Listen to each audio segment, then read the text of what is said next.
Don't know if you know this or not, but yesterday something happened, and I prayed and hoped that it wouldn't, but that thing called the temperature, it went from about here to about here, and I don't know if you guys saw it or not, I saw some white stuff in the air, and I thought, oh my, I thought maybe this is the year that we would escape that, but not so. And then I got to think, well, you know, it's around Thanksgiving and temperature dropping. Then another thought came in, and it was flu shots.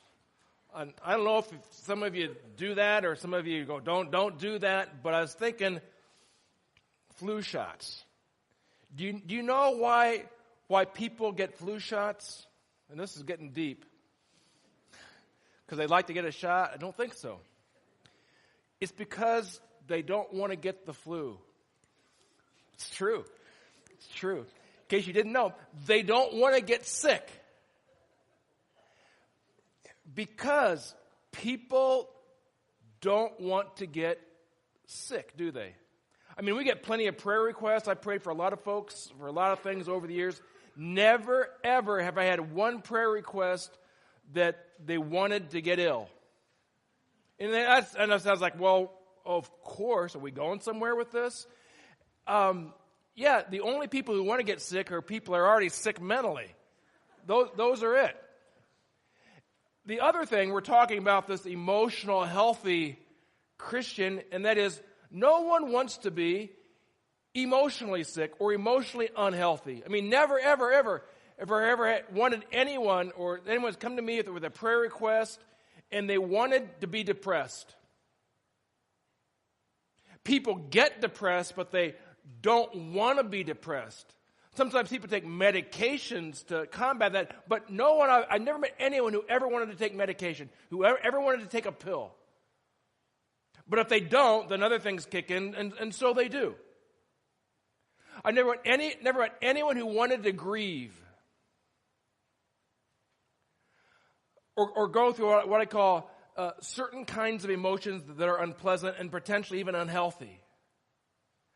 I go, the importance, because this is the last one of the Emotionally Healthy series, and if you've been here the previous 9, hopefully you're now at an emotionally healthy place.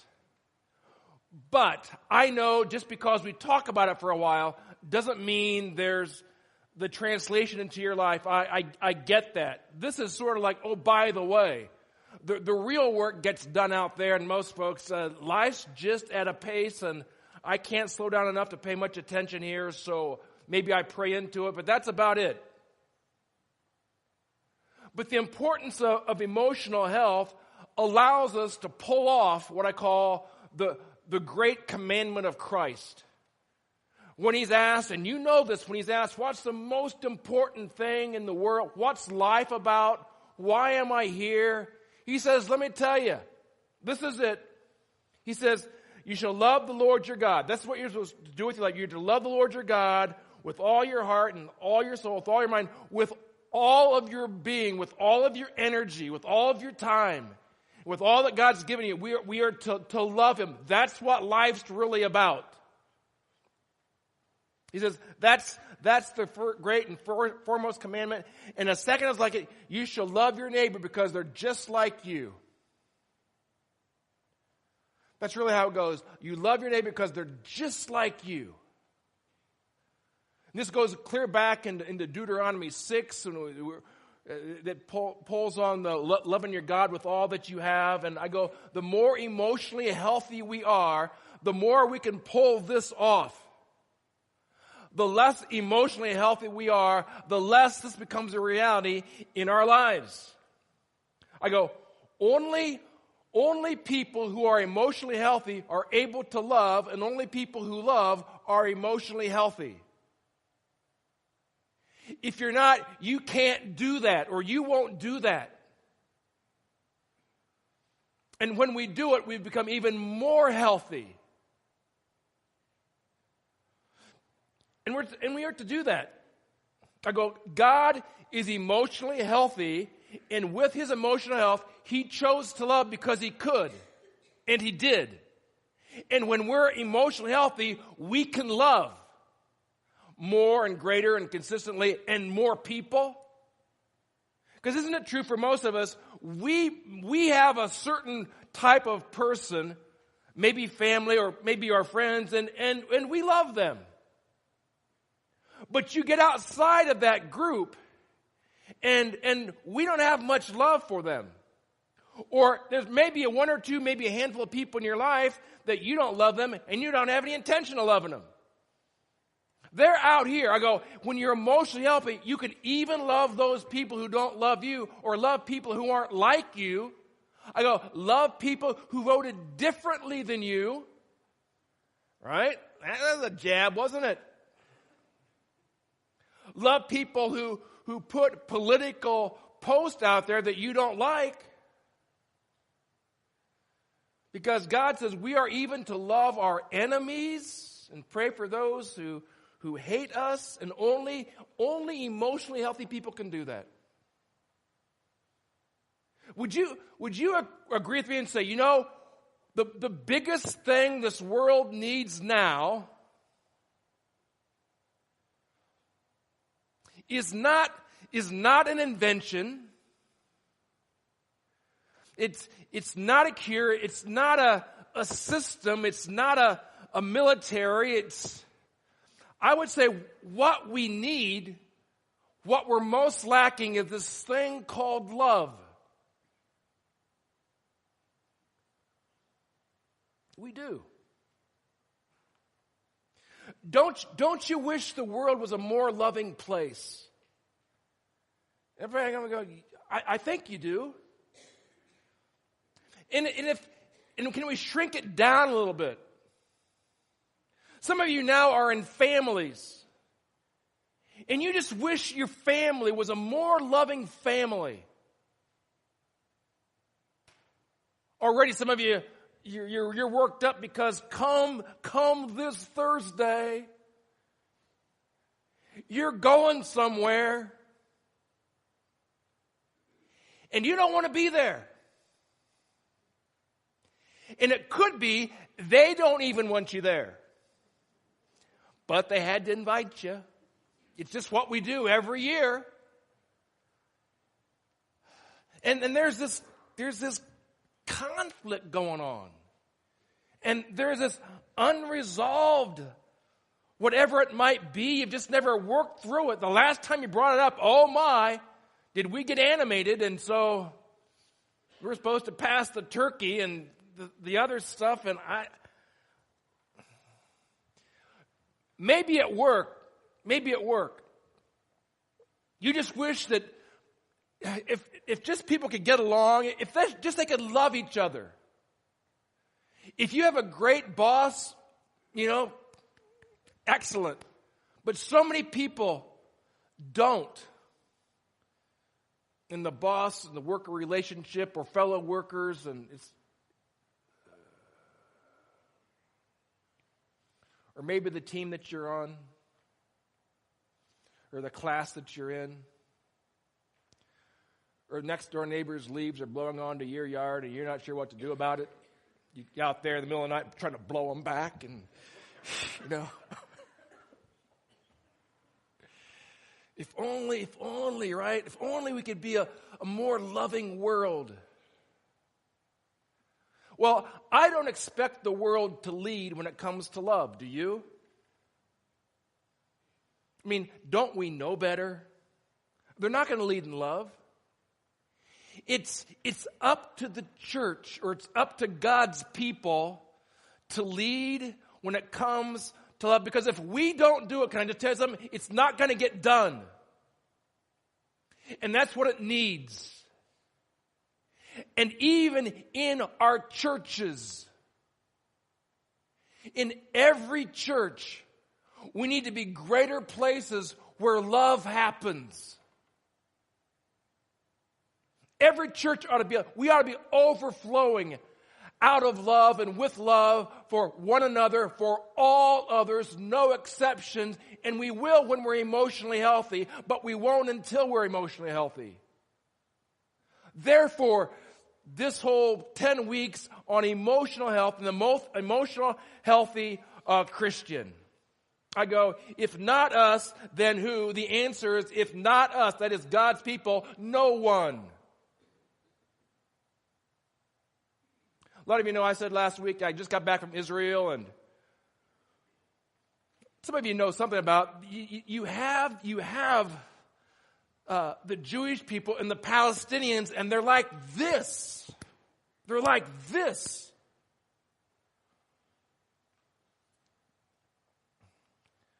A number of years ago, this was 1988, I was over in Germany. I went to Berlin, and I saw the Berlin Wall. And it's been up since the early 60s. And I had the opportunity, I even was able to go into East Berlin and got to experience some of, just a small portion of communism. And I thought, this is incredible. Because actually there's two walls, and in between there's like no man's land. And by the way, the West Germans weren't trying to get into, or the West people out of West Berlin weren't trying to get into East Berlin to escape. The people in East Berlin were trying to get into West Berlin to escape. And in no man's land were mines. And they had things set up where automatically machine guns would go off if someone was in a certain place, and they had guards up in there. And you go and you go, goodness. I remember coming back from East Berlin to West Berlin, and you had to push some button to someone could come and let you go through. So I hit this button, and there was a buzzer. Nothing happened. So I'm going to hit the button again. Nothing happened. So I started laying on the button like it was someone's front door buzzer. The next thing I know, some East German guy with a machine gun comes out, starts yelling at me, and I back off, right? That's just what you do when you're in a different country and someone's yelling at you in a tongue you don't understand, and he's got a gun. But there's this wall, and when I was in outside of Jerusalem, there's a wall that they put up between the Palestinian occupied territory and the Jewish people. Why? Because at night, they would come by at night and do suicide bombs. They can't get along. And then you go up on the Temple Mount. Guess who runs the Temple Mount in Jerusalem? Muslims do. And if they don't want you there that day, too bad. There's no one to talk to. There's no one to write a letter to. There's no lawyer. You're just not getting in. And they were told that day, leave your Bibles on the bus. Any type of crosses or anything that talks about God or Jews, Christianity, you don't wear that or turn it inside out. Because if it's there and they don't like it, you're not getting in. So there's a lot of this in the heart of a place, which is maybe the most religious place in the world, because you have your Christians, and you have your Jewish folks, and you have your Muslims there, and can they get along? Well, not really well. They wouldn't put up a wall. But we need to lead in love. I go, no one else can, no one else will. So we can and we must. Now here's my ask. My ask to everyone this morning is, even if no one else does, will you lead when it comes to love?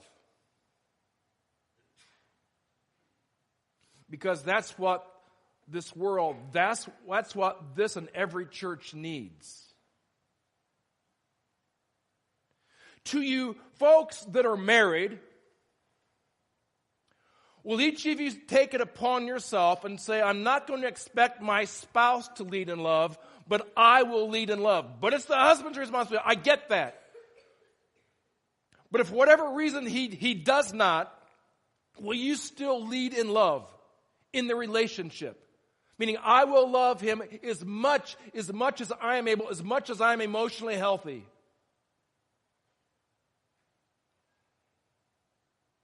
Even if no one else does, let's say even in this church, that I will lead in love, because there's nothing else more important than that. So that's my ask.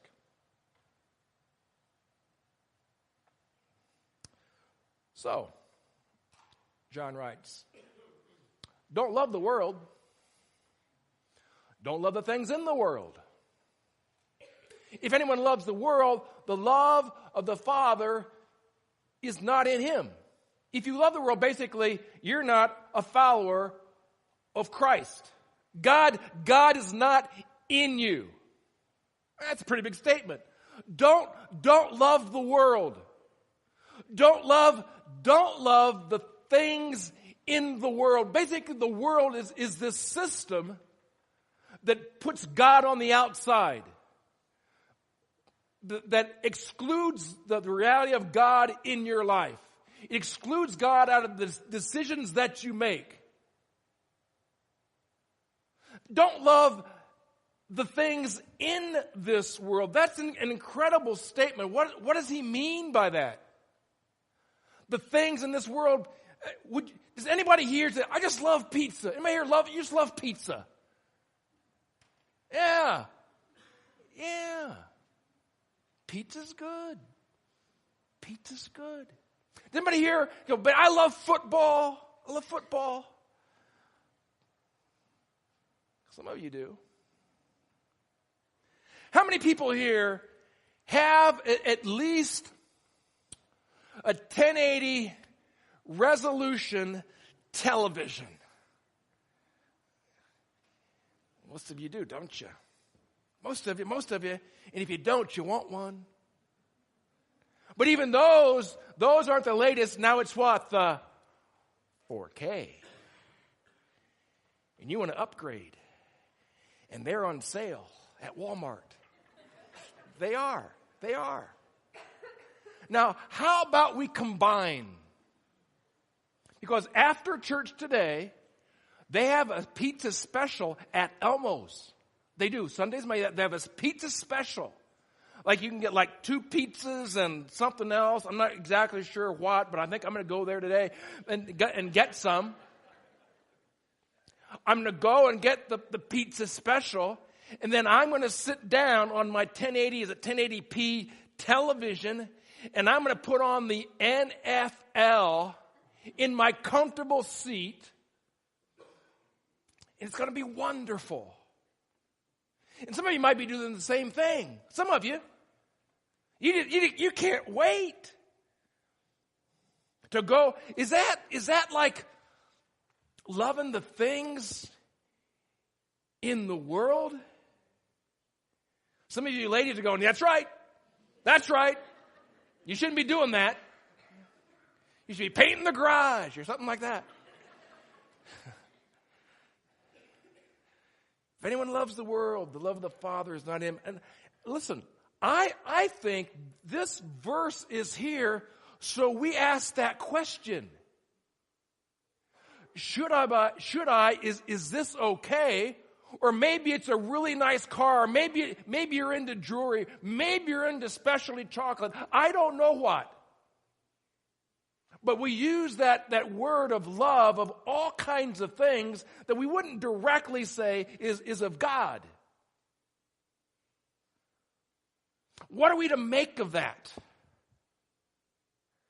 I just said, just leave that thought hanging for now. Just pause to consider, maybe not. When I was out of the country for 2 weeks on Sunday, this is amazing, I didn't even think about football on Sunday. I didn't even think about it. It was odd. Then I got back, I'm going to go, what happened? Now, who won? But when I was out of country and had other things to do, it didn't even enter my mind. It was kind of bizarre. There's so much stuff that's not necessarily bad or sinful. We're not talking about anything right now like bad and sinful. We're just talking about things we enjoy. Listen, is it possible to love your children so much that God gets pushed out. Oh, what a thought, right? I'm not saying you do, but I think some people do. Well, what's that mean? I go, leave that thought for there. But be careful here, because we just don't want to fall into this category. I mean, who does because of what this says? You know, is the man cave a bad idea, a bad room? Should we close it up or make it a prayer closet? I don't know. Something to think about. But the next verse explains some of what this verse means. That's why when I try to preach out of primarily one section, so you get context. Because outside of context, there is no meaning. You can make up whatever you want. Context determines meaning in anything in life. So here we go. Next verse. For all that's in the world, see, this is what he says there. All that's in the world, the lust of the flesh, the lust of the eyes, and the boastful pride of life is not from the Father, but it's from the world. So that's what we're talking about. That's in the stuff that's in the world. The lust of the flesh, the lust of the eyes, the boastful pride. Those are the three things we always have to be careful with. I wonder if one of those is kicking in, or maybe a combination is kicking in. And if it does, and if it takes over, then the love of God's not in us. The lust of the flesh, the lust of the eyes, the boastful keeps us from being emotionally healthy, keeps us from loving God and other people the way that we should. That's what drives it out. So first of all, the lust of the flesh. You can take the word lust, replace it with the desire of the flesh. And basically, when we're talking about flesh here, it's the word that doesn't mean body, but the sinful inclinations that are within you. Don't you know that you have a certain propensity, an inclination to do what's wrong? Did you figure that out by now? Don't care who you are or how long you've been a Christian, there's still this inclination to do what I shouldn't do or to think what I shouldn't think. And that's where people naturally land unless they pay attention. The lust of the flesh, the sinful appetites or the sinful cravings. It could be in almost any place. Almost anywhere. It's the thing that people often want, and whenever they get it, they destroy their lives. See, when we want something bad enough, we will do anything or almost anything to get it, won't we? If you want it bad enough, you'll do anything. And if you stand in the way of someone getting what they want, they will go through you. How dare you prevent me from getting what I want? I need that. I deserve that. I must have it. I must have it. Be careful when you go shopping. Just be careful. Some of you, it's no big deal. You have no intention of spending any money, or you don't have any money to spend anyway.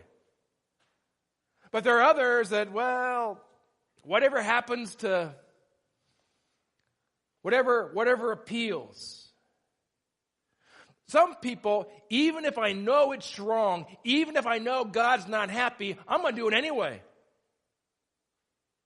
If when you ever finish a thought or a sentence with, I know I shouldn't, but.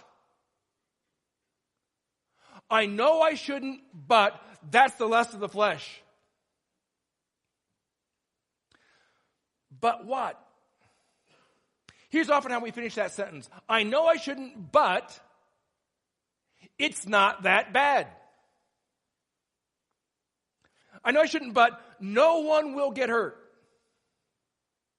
I know I shouldn't, but no one will find out. I know I shouldn't, but just this once. I know I shouldn't, but everyone's doing it. You know, I know I shouldn't, but I'm lonely.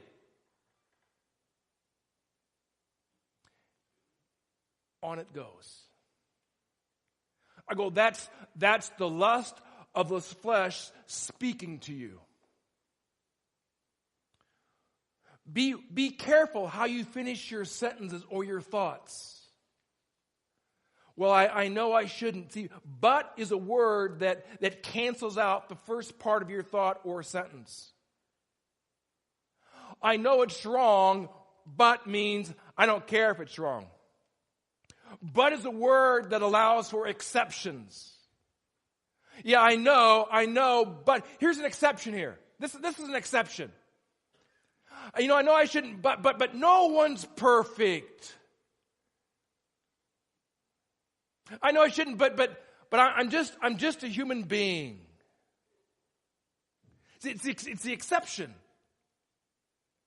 And so be careful with whenever you use the word, but trying to excuse what you know is right. Hey, can I just say, we all do it at times. Sometimes we don't even know we're doing it. We know we're doing it, or we know what happens. I know I shouldn't go back for seconds.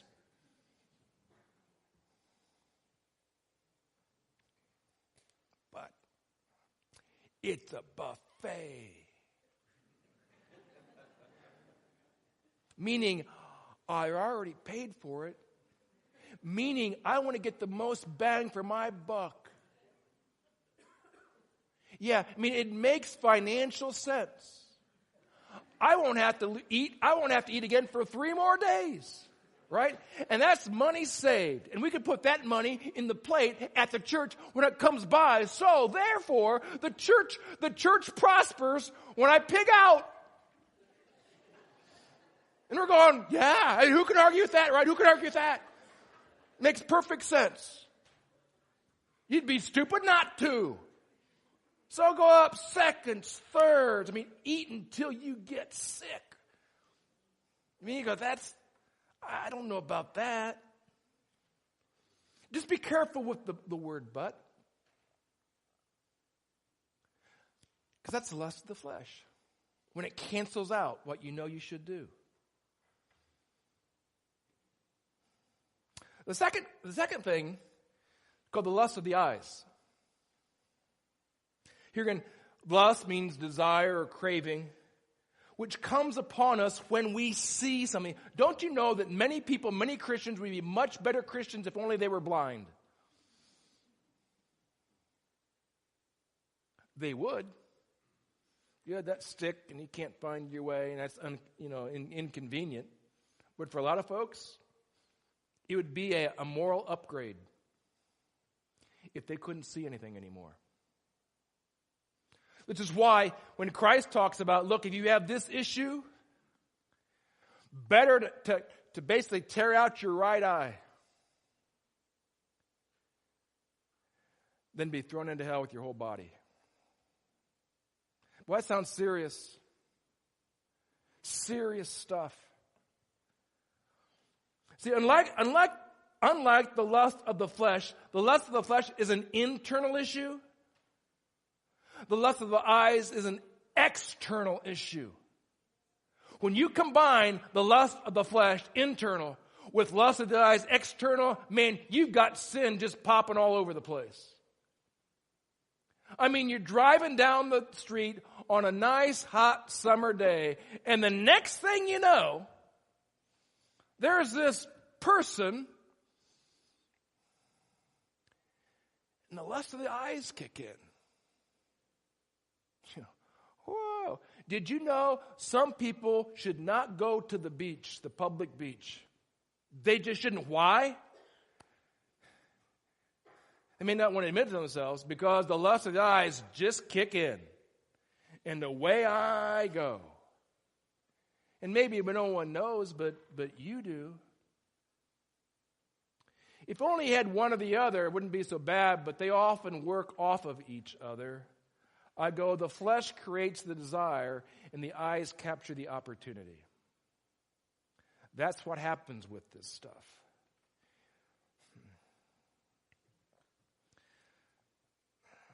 These things play itself out all through Scripture. One of the best known is David and, Bathsheba. He's up on the roof of his house one evening because it's hot inside, so he's up on the roof just cooling down. It seems to be legitimate. Then he looks over and he sees on another rooftop some beautiful woman, Bathsheba, taking a bath. And first thing I wonder, doesn't she know? Doesn't she know that maybe people can see? So I don't know. I'm not saying she's all innocent, but maybe she is. Maybe she's just out there just cooling herself off. And so David has this issue internally because he should have been out in battle. That's what kings did that time of year, but he wasn't doing that. Maybe David said, I know I ought to be out in battle, but I'm a king. I know I ought to, but I deserve, I paid my dues. Hey, I've already killed Goliath, right? I already did that, so time for someone else to step up. Do you think that David had a thought, maybe I shouldn't do it? Do you think David knew what he was about to do was wrong because he went and had someone send for her to bring her back to? Do you think anything kicked in? Maybe I shouldn't be doing this. But I think somewhere he justified and used but. I know this is wrong, but who will know? Her husband's gone. And he paid dearly, didn't he? The nation paid dearly. He didn't see this one coming, but at least 2 people died. One, Bathsheba's husband, died. He saw to that. He was murdered. And then the child which they had conceived, that child also died on account of what he did. Yeah, in some way, he thought this is going to be okay, maybe just this once, but there's a huge price to pay when you give in to the lust of the flesh and the lust of the eyes. See, the lust of the eyes kick in, and they just say, "Man, I got to have it. I got to have it. I got to do it." You only go once in life. Life is short. If not now, when? And on and on and on it goes. Careful. Careful. Now, the sexual area is an easy one to land on, but some of you don't have that problem at all. You go, yeah, people that have that issue, I don't get it. That's not mine. But if it's not that, I'll tell you, it's something. I don't know what. It could be almost anything. It could be a monetary thing or an eating thing, exercise thing, spiritual discipline issue. It's there somewhere kicking around. But here's the last one. It's called the boastful pride of life. The NIV reads, the boasting of what he has and does. Because that's natural too. The boasting of what we have accomplished and what we have accumulated.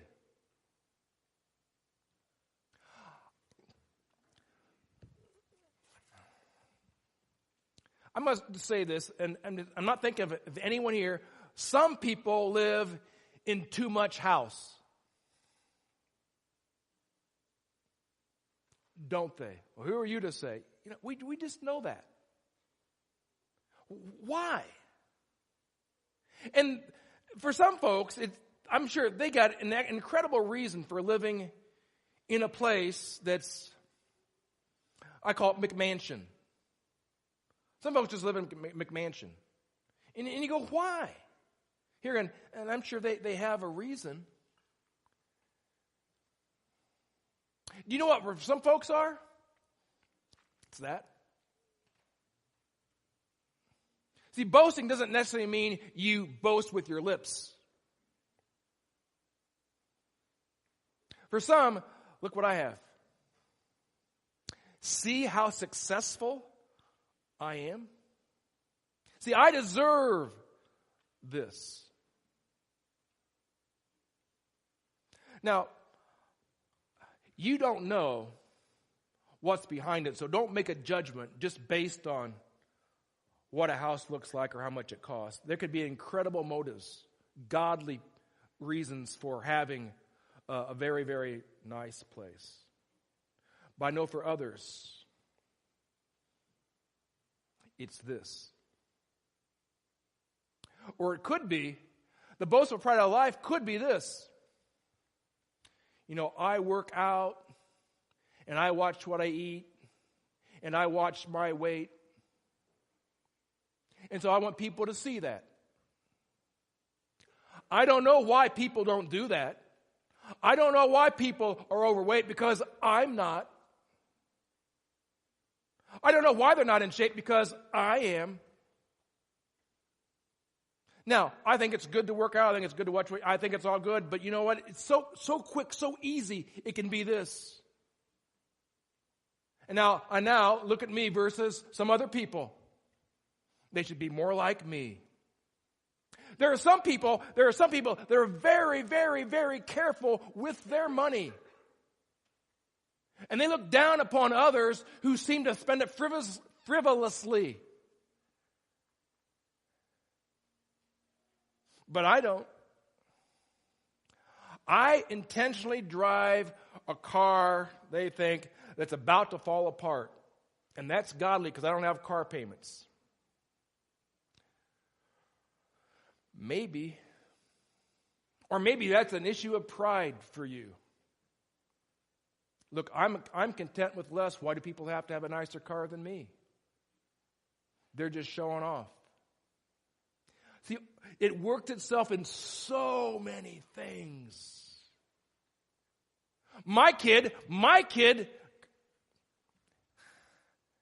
graduate school. My kid, Division I athletic scholarship. My kid, my grandkids. Hey, and we're glad for that, but be careful here, right? We're glad when kids, grandkids do well, stay out of trouble, have some goals and can cheat, but be careful of this. Don't you know there are some parents who did a very, very good job, but there was something else underlying over here, and they didn't get the graduate degree, and they didn't get the scholarship.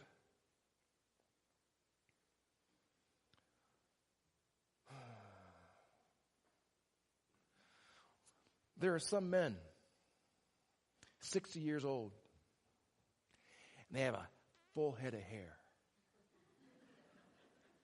They do. They do. They didn't go and get implants. They're not spraying it on. You know, they didn't plant things up there that grows out. Nothing like that. They just naturally have a full head of hair. Where, sir, you don't. And we're, neither do I, by the way. Neither do I. And we got to be careful on both ends, right? You name it, we can be prideful about it. Like, just name it and anything can kick in. Or what we've accumulated. I have a great collection of fill in the blank. Yeah, so. Today, who has the most, the biggest, the best, the newest? You know what really ought to impress us? What really ought to impress us is those who love well. Humility ought to impress us. But basically, one who loves God with all his heart and soul and mind and loves people that should be the only thing that really impresses us. The other stuff, it's okay. But it's okay.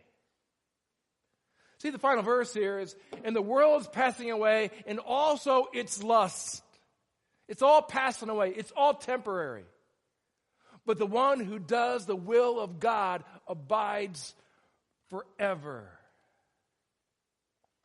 Emotionally healthy people don't junk up their lives with unhealthy desires, impressed with accomplishments, or don't surround themselves with stuff because of an internal deficit. Emotionally healthy people are free and becoming even freer from the lust of the flesh, the lust of the eyes, and the boastful pride of life. And so now, in doing that, they are now free to love God to the fullest and other people as well. So go be careful, whether it's food or entertainment or family or work or school or longevity, because if anyone loves the world, the love of the Father is not in him. I'll say, go ahead. Get the Elmo Pizza Special and bring it home and get in your comfortable chair with the remote control and turn the game on your HD TV, but don't love it too much.